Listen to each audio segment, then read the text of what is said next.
Hello everyone. Deputy CM Pawan Kalyan గారు క్షేత్రస్థాయిలో అభిమానుల్ని పెంచుకుంటుంటే, ఓటర్ని పెంచుకుంటుంటే, మరోపక్క వైఎస్ జగన్మోహన్ రెడ్డి గారు కోర్టుల దగ్గర, జైళ్ళ దగ్గర అభిమానుల్ని పెంచుకుంటున్నట్టు ఒక వార్త అయితే ఇప్పుడు సోషల్ మీడియాలో చక్కర్లు కొడుతుంది. ఈ రెండిటికి భేదాలు ఉన్నప్పటికీ అభిమానులు డిఫరెంట్ అని చెప్తున్నారు రాజకీయ విశ్లేషకులు. ఇదే అంశం మీద ఒకసారి విశ్లేషణ తీసుకునే ప్రయత్నం చేద్దాం. ప్రస్తుతం మనతోటి జర్నలిస్ట్ జగదేవ్ ఉన్నారు. వెల్కమ్ చెప్దాం. Hello sir. Hello Zakir. Yes sir, మీరేమంటారు సార్? వైఎస్ జగన్మోహన్ రెడ్డి గారు మొన్న గడిచిన కొద్ది రోజుల్లో హైదరాబాదు కోర్టుకి హాజరయ్యే క్రమంలో కొంచెం ఒక వందల సంఖ్యలో అభిమానుల్ని వెంటేసుకుని వచ్చారనేది ఒక వార్త ఉంది. అయితే ఇక్కడ చాలామంది విశ్లేషణ ఒక విధంగా విమర్శతో కూడిన విశ్లేషణే. అంటే తన సత్తా చాటుకోవడానికి అలా జనాలను రప్పించుకున్నారా, లేదంటే నేను సాంప్రదాయని సుప్పిని శుద్ధపూసిని అనేదో పాట ఉంది చూసారా, ఆ టైపులో నాకు ఆ నేరానికి దీనికి సంబంధం లేదు, బట్ నన్ను కావాలనే ఇరికించారు, కావాలంటే నాకు ఎంత ఆదరణ ఉంది చూడండి అని చూపించుకునే ప్రయత్నమా, లేదు అంటే ఇంత జనాలు ఉండడం వల్ల నేను వచ్చానని తెలిస్తే బాగా ట్రాఫిక్ అది పెరుగుతుంది, ప్రజలు ఇబ్బంది పడతారు, ట్రాఫిక్ సమస్యలు వస్తే హైదరాబాద్ మొత్తం అట్టుడికిపోతుంది అని చెప్పే ప్రయత్నమో తెలియదు. కానీ మొత్తం మీద ఈ విధంగా ఆయన తీసుకొచ్చారని రకరకాల ఎవరికి అర్థమైన రీతిలో వాళ్ళు ఆలోచించుకున్నారు.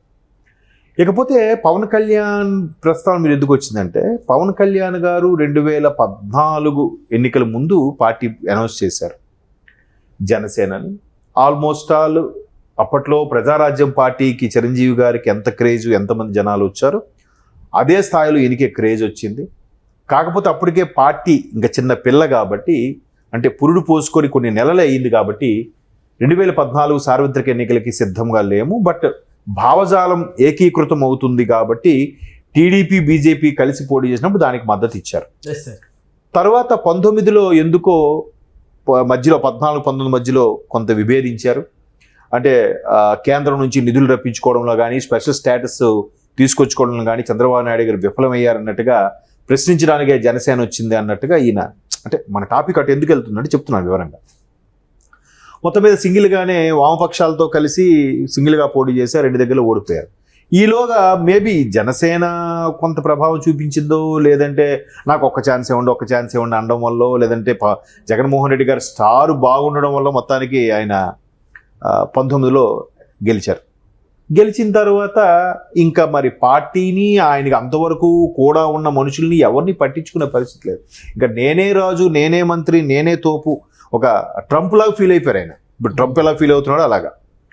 మొత్తం మీద మొన్న ఫీల్ అవ్వడమే, ఆయన ముందు నుంచి నమ్ముకున్న కార్యకర్తలు అందరూ కూడా ఒక్కొక్కరుగా దూరంగా జరగడము, నాయకులు కూడా ఆయన వెనక నుంచి ఉద్బోధ చేయడము, వీళ్ళు రెచ్చిపోయి మాట్లాడడము, ఇవన్నీ కూడా మైనస్ అయిపోయాయి. చాలా కారణాలు, ఉద్యోగులను పట్టించుకోకపోవడము, పథకాలు తప్ప అభివృద్ధి లేకపోవడము, ఎవరికి ప్రాధాన్యత ఇవ్వకపోవడము, శాఖాపరమైన మంత్రులు ఉన్నప్పటికీ ఆ శాఖల వాళ్ళ పేర్లకే పరిమితం అవడం, రకరకాల దగ్గర 10-15 కారణాలు చెప్పుకోవచ్చు. అయితే ఇప్పుడు చాలామంది ఇచ్చే విమర్శ ఏంటంటే, ఈయన హైదరాబాద్లో బల ప్రదర్శన ఎందుకు, అక్కడ గన్నవరం ఎయిర్పోర్ట్లో ఫ్లైట్ ఎక్కేసరికి పట్టుమని 50 మంది 100 మంది కూడా లేరే, ఇక్కడ ఎందుకు బల ప్రదర్శన, తెలంగాణలో పోటీ చేస్తారా లేదు? సార్, జగన్మోహన్ రెడ్డి గారికి ఇప్పుడు క్షేత్రస్థాయిలో కూడా అదే అభిమానం, ఆదరణ ఉందంటారా? ఉంటే మరి మన గన్నవరం దగ్గరికి రావాలి కదండి. ఆయన ఎప్పుడు బయటకు వచ్చినా జనం చుట్టూ మూగిపోవాలి కదా. పైగా ఆయన అటు విజయవాడ వరదలకు కానీ, ఇటు ఉత్తరాంధ్ర వరదలు ఎప్పుడైనా కానీ ఒక్కసారి జనాలు మీదకి వచ్చారుగా. ఈయన అన్ని సమస్య అయిపోయిన తర్వాత కూల్గా బెంగళూరు నుంచి బయటకు వచ్చి మెల్లగా వచ్చి పరామర్శించి అది చెప్తాను ఇది చేస్తాను, అసలు గవర్నమెంట్ ఏమి చేయట్లేదని విమర్శించి వెళ్ళిపోతున్నాడు. వెంటనే రావట్లేదు, మళ్ళీ ఆయన ప్రాణానికి ఏమి ముప్పు కలుగుతున్న భయంతో. అటువంటి జగన్మోహన్ రెడ్డి గారు అట్లాగా విమర్శలతో పాటు కార్యకర్తలను దూరం చేసుకుంటే, డిప్యూటీ సీఎం పవన్ కళ్యాణ్ గారు కేవలం పార్టీ కేడర్ని బలోపేతం చేసుకోవడానికి స్థిరపడ్డారు. ఎందుకంటే ఎప్పుడైతే ములాఖత్ అయ్యి చంద్రబాబు నాయుడు గారిని జైల్లో కలుసుకొని కలిసి పోటీ చేస్తామన్నారో, ఆయన బయటకు వచ్చిన తర్వాత మొట్టమొదటి సభ తాడేపల్లిగూడెంలో పెట్టినప్పుడు అదే చెప్పారు, మేము కేవలం ఒక అనుభవజ్ఞులైన ముఖ్యమంత్రి కోసం చూస్తున్నాం, అందుకు నేను చంద్రబాబు నాయుడు గారికి పూర్తి మద్దతు ఇస్తున్నాను.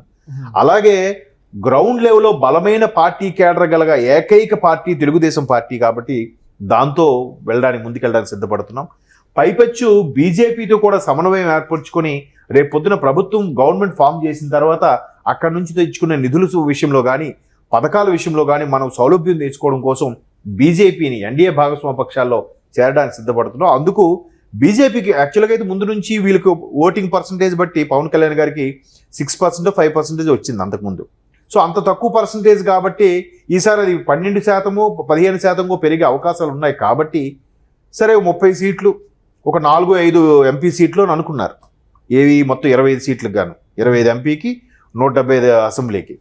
కాకపోతే బీజేపీ కూడా కలిసి రావడం, బీజేపీ కొన్ని త్యాగం చేసి 2 ఎంపీ స్థానాల్లో నిలబడ్డారు. ఒకటి మచిలీపట్నం, రెండోది కాకినాడ. 21 అసెంబ్లీ స్థానాలు నిలబడ్డారు. వాళ్ళు అక్కడ బీజేపీ 5 ఎంపీ స్థానాలను నిలబడింది. తర్వాత ఈ ఒక 8, 10, 12 నిలబడింది. 8, 9 గెలుచుకుంది బీజేపీ. సో అలాగ సమన్వయపరిచినప్పుడు బీజేపీ కేంద్రం పార్టీ, కేంద్రంలో గట్టి పటిష్టంగా ఉన్న పార్టీ. ఇక టీడీపీ ప్రాంతీయ పార్టీలో అత్యంత బలమైన పార్టీ. సో మనం ఏంటి, మనకి ఆల్రెడీ పోలింగ్ బూతుల్లో పోలింగ్ సపోర్ట్ చేసే కార్యకర్తలు కూడా ఎవరు లేరు. అటువంటి వాళ్ళని తయారు చేసుకోవాలి. కాబట్టి అనుభవజ్ఞులైన ముఖ్యమంత్రి చంద్రబాబు నాయుడు గారితో పాటు ఆయన పార్టీ కార్యకర్తలతో సమన్వయపరుచుకుంటూ వెళ్ళి పార్టీని బలోపేతం చేసే దిశగా ఆయన పావులు కదుపుతున్నాడు. ఇక్కడ వ్యత్యాసం ఏంటంటే ఈయన ఎంతసేపు అక్కడ బెయిల్ ఎలాగ అడగాలి, దాన్ని పొడిగింపు ఎలా చేయాలి, బెయిల్ను కొనసాగించుకోవడం ఎలాగా, జైలుకి వెళ్ళి హాజరవడం ఇలా ఆలోచిస్తుంటే, అంటే జైలు పరిధిలో కార్యకర్తలను పెంచుకోవాలని చూస్తుంటే ఈయన గ్రౌండ్ లెవెల్లో కార్యకర్తలను పెంచుకునే ప్రయత్నం చేస్తున్నాడు. పైపెచ్చు పిఠాపురాన్ని తన సొంత అడ్డాగా మార్చుకునే ప్రయత్నం కూడా చేస్తున్నాడు ఆయన. వంగ గీతార్ లాంటి వారు ఓడిపోయారు. ఆ తర్వాత దొరబాబు, పెందెం దొరబాబు ఎవరైనా, ఆయన కూడా ఆయన పోటీగా ఉండే వ్యక్తి ఇప్పుడు జనసేనలో చేరిపోయాడు. వర్మ గారిని కూడా కలుపుకెళ్ళిపోయాడు, సొంత టీడీపీలో ఉన్న వ్యక్తి వర్మ గారిని కూడా.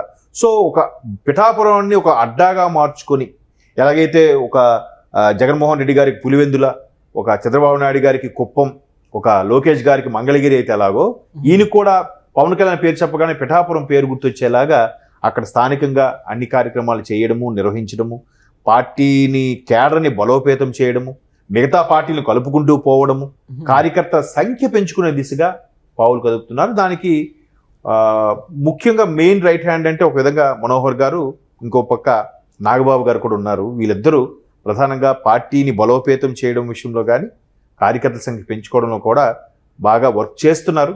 మోరవర్ పవన్ కళ్యాణ్ గారు పిలిచినా పిలకపోయినా ఆయనంటే పడి చచ్చే అభిమానులు కూడా ఆయనకి ఫేవర్గా కార్యకర్తగా కూడా పనిచేయడానికి సిద్ధంగా ఉన్నారు. మొన్న ఎలక్షన్స్ లో కూడా దానికి బెస్ట్ ఎగ్జాంపుల్ జబర్దస్త్ ఆర్టిస్టులు అందరూ కూడా పవన్ కళ్యాణ్ గారు పిలవకపోయినా ఆయన మీద అభిమానం కొద్ది వచ్చి క్యాన్వాసింగ్ చేశారు. పవన్ కళ్యాణ్ గెలిపించండి, ఓటేయండి అని.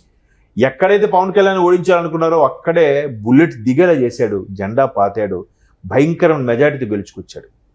సో ఇద్దరికి వ్యత్యాసం ఇది. జగన్మోహన్ రెడ్డి గారి మీద చాలా విమర్శలు ఉన్నాయి, చాలా రకాలుగా, రాజకీయ పరంగా, వ్యక్తిపరంగా, ఫ్యామిలీ పరంగా, అటు రాయలసీమ పరంగా కూడా కొన్ని రకాల విమర్శలు ఉన్నాయి సినిమాలో చూపించినట్టుగా. ఇక్కడ ఈయనకి మొదటి నుంచి ఒక మంచి ధోరణిలో వెళ్తున్నాడు కాబట్టి ఆ పదంగా వెళ్తున్నాడు. ఆ పరంగానే అభిమానులు, కార్యకర్తల్ని సొంతం చేసుకుంటున్నాడు. ఫ్యాన్స్ ఓటర్లుగా మార్చుకోవడం అనేది బిగ్గెస్ట్ టాస్క్. ఇప్పుడు అది ఆయన ఆ పనిలోనే ఉన్నాడు.